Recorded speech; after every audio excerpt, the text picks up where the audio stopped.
Halo, ketemu lagi dengan Rojali, masih dalam monolog ocehan-ocehan Rojali dari orang biasa, dari kehidupan sehari-hari yang biasa, bukan selebritis, bukan public figure, bukan motivator. Rojali hanya ingin berbagi tentang apa yang Rojali pikirkan, yang Rojali rasakan, sehingga dapat disuarakan kepada rekan-rekan atau teman-teman Rojali semuanya. Karena Rojali percaya bahwa pada dasarnya kita semua adalah orang-orang biasa saja. Sehingga kisah-kisah kehidupan tentu saja ada yang sama dengan apa yang mungkin teman-teman rasakan. Ada pula di mana Rojali memiliki satu cerita atau kehidupan yang tidak seindah dari kehidupan rekan-rekan, baik dalam pola pikir, dalam tutur, maupun dengan apa yang dirasakan oleh rekan-rekan. Mengapa dalam episode sebelumnya Rojali berbicara atau ngoceh tentang seorang aktor cilik, Matthew White, yang harus kembali ke surga karena diabetes. Karena Rojali merasakan bahwa diabetes adalah sebuah hal yang perlu diwaspadai. Perlu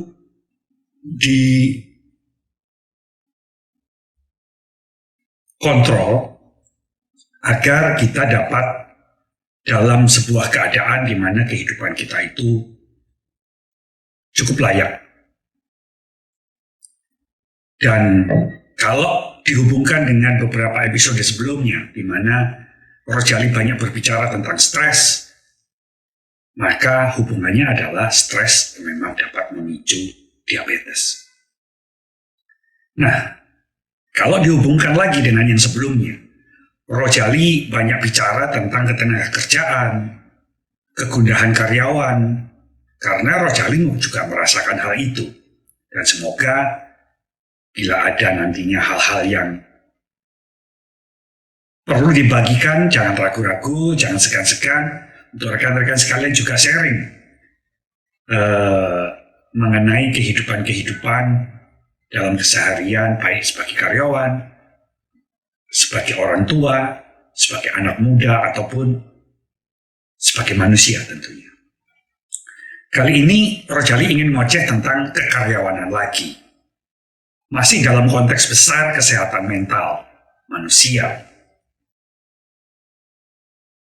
Kalau kemarin Rojali berbicara tentang bahwa stres dapat memicu diabetes, diabetes tidak mengenal umur. Bahkan seorang pahlawan muda, Matthew White, kembali ke surga terlebih dahulu daripada kita. Kali ini tentu saja dengan berita tentang melonjaknya dari COVID, variannya apa aja lah, Omicron atau apa, Rojali nggak tahu nantinya ada varian apa lagi. Maka sebagai karyawan, untuk rekan-rekan karyawan, tentu perlu upaya untuk menjaga kesehatan mental para pekerja atau karyawan untuk keberlangsungan usaha di masa pandemi. Mengapa? Karena pasti efek daripada pandemi selain pada kesehatan tentu saja akan mengakar pada sisi ekonomi yang sangat tidak kita sadari, dan tiba-tiba ketika pandemi atau COVID itu datang dan itu terjadi. Memang penerapan kerja cerdas menjadi opsi tepat bagi pekerja dan perusahaan. Perlu dipersiapkan tentunya strategi di tingkat perusahaan untuk menjaga kesehatan mental pekerja agar produktivitas terus meningkat dan usaha berlanjut di masa pandemi. Rojali ada situasi juga dari obrolan terhadap teman ya, sama teman ya waktu itu, tentang Pak, gimana kita meningkat produktivitas dan motivasinya, karena pandemi menghajar sisi ekonomi kita dan menyebabkan tempat kita bekerja juga kesulitan.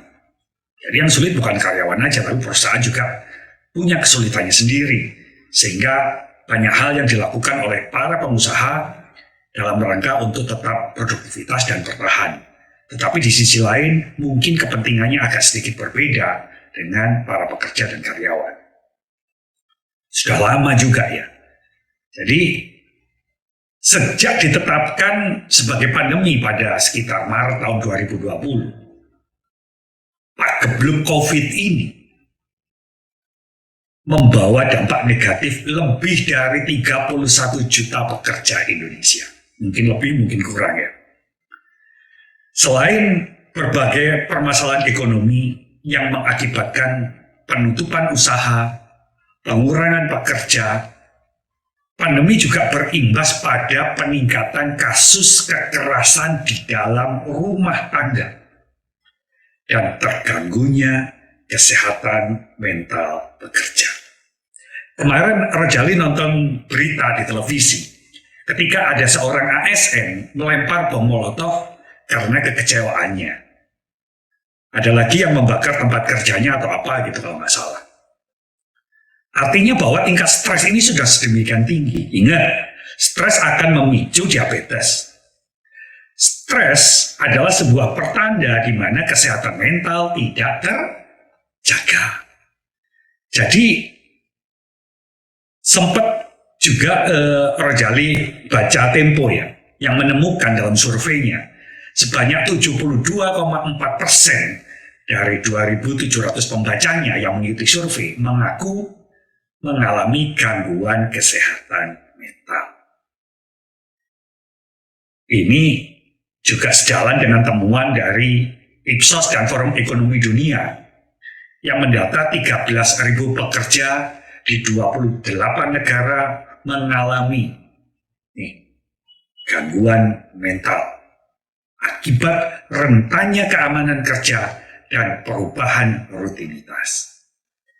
Jadi gangguan kesehatan mental pekerja ini memang berpotensi membawa dampak pada kerugian perekonomian sampai lebih dari $1 triliun per tahun secara global akibat menurunnya produktivitas.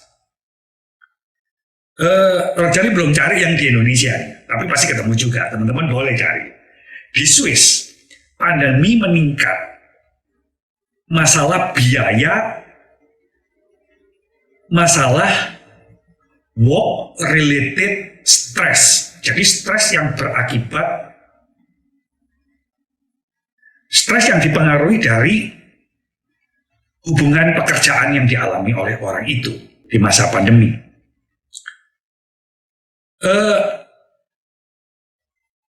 Ini ternyata biayanya cukup besar, sampai 7,6 miliar Swiss franc pada saat sebelum pandemi berlangsung. Dan ketika itu berlangsung, maka setiap bulan kira-kira 7,6 miliar Swiss franc ini biaya soal work-related stress, stres yang berakibat,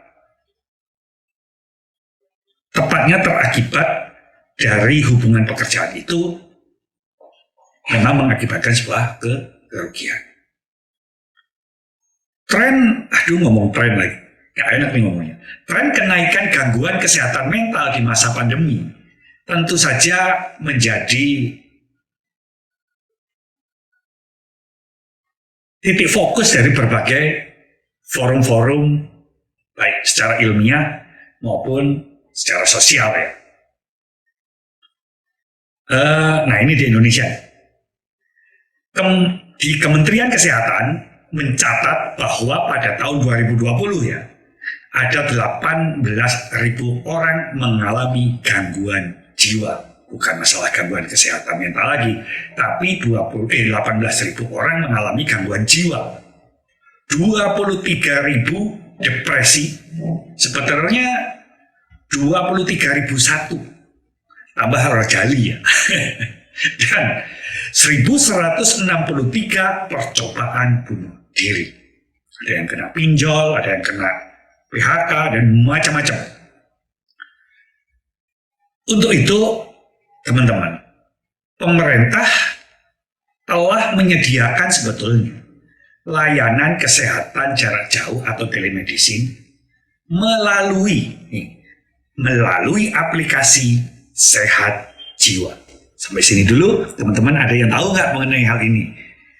Mungkin hanya sedikit atau nggak semua dari teman-teman Rojali tahu bahwa ada aplikasi yang dikeluarkan oleh Kementerian Kesehatan yang namanya aplikasi Kesehatan Jiwa atau Sehat Jiwa namanya. Di situ di mana pekerja dapat berkonsultasi dan melakukan konseling secara bebas biaya untuk mengatasi tekanan mental dalam bekerja. Ini menarik ya. Kenapa? Karena tentu saja Rojali juga mengajak seperti dalam deskripsi YouTube yang beberapa saat lalu. Rojali membuat Facebook page. Ada link di sana, ada kolom message juga, di mana Rojali juga ingin berkontribusi bersama rekan-rekan untuk bagaimana kita, dalam hal ini Rojali sebagai orang biasa tentunya, juga ikut menemani dalam pelayanan kesehatan jarak jauh atau telemedicine atau telekonsulting ini. Jadi teman-teman mengingat hal yang tadi sempat Rojali sampaikan bahwa tahun 2020 saja 18.000 orang mengalami gangguan jiwa, 23.000 depresi. Kalau tambah Rojali pasti 23.001 dan 1.163 percobaan bunuh diri. Ini dah kronis ya. Gangguan kesehatan mental yang dialami pekerja jika tidak segera diatasi dapat pula berujung pada menurunnya produktivitas usaha. Jadi akhirnya perusahaan-perusahaan tempat kita bekerja juga pasti akan turun produktivitasnya. Ekonomi juga tidak akan bergairah kembali kalau misalnya hal itu turun.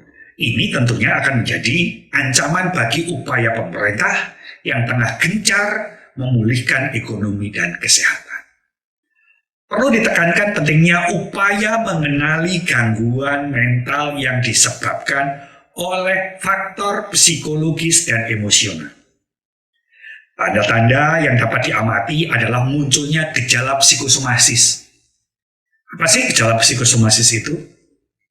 Ini ada perasaan seperti sakit, tetapi yang disebabkan oleh faktor-faktor psikologis, seperti mual, sehingga adanya perubahan perilaku secara signifikan atau penggunaan obat-obatan.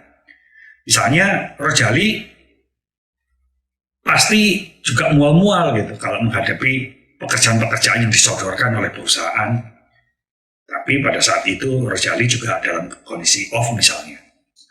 Padahal ini juga untuk membantu perusahaan agar perusahaan lebih produktif ya. Kalau perusahaan produktif tentu karyawan-karyawan juga akan sedikit merasa tenang. Sehingga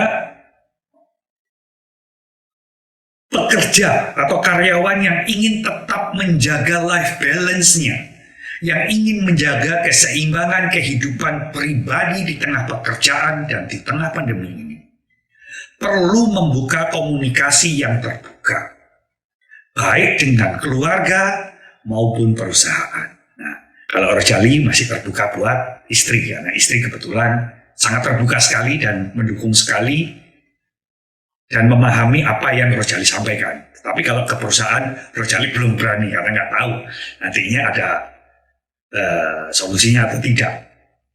Jadi intinya adalah memang ada tugas di mana kita harus tahu kapan bermain peran sebagai pekerja dan urusan rumah tangga. Harus ada komitmen soal waktu dengan perusahaan. Hal ini juga sempat Rojali sampaikan di sebelumnya dalam konteks life balance dalam kehidupan pekerja. Oke, teman-teman, sebagai penutup, Mohon maaf kalau ada hal-hal yang salah, hal-hal yang tidak enak didengar. Mohon masukkan melalui kolom di bawah ini. Like juga. Dan dengan rendah hati, Rojali pasti memohon sudilah untuk subscribe. Dan ocehan ini Rojali tutup dengan tetap sehat, sadari gejala-gejala yang ada. Sebelum kita fokus pada perbaikan fisik kita jangan melupakan kesehatan mental kita. Oleh karena itu, ayo kita sehat selalu. Salam Rojali.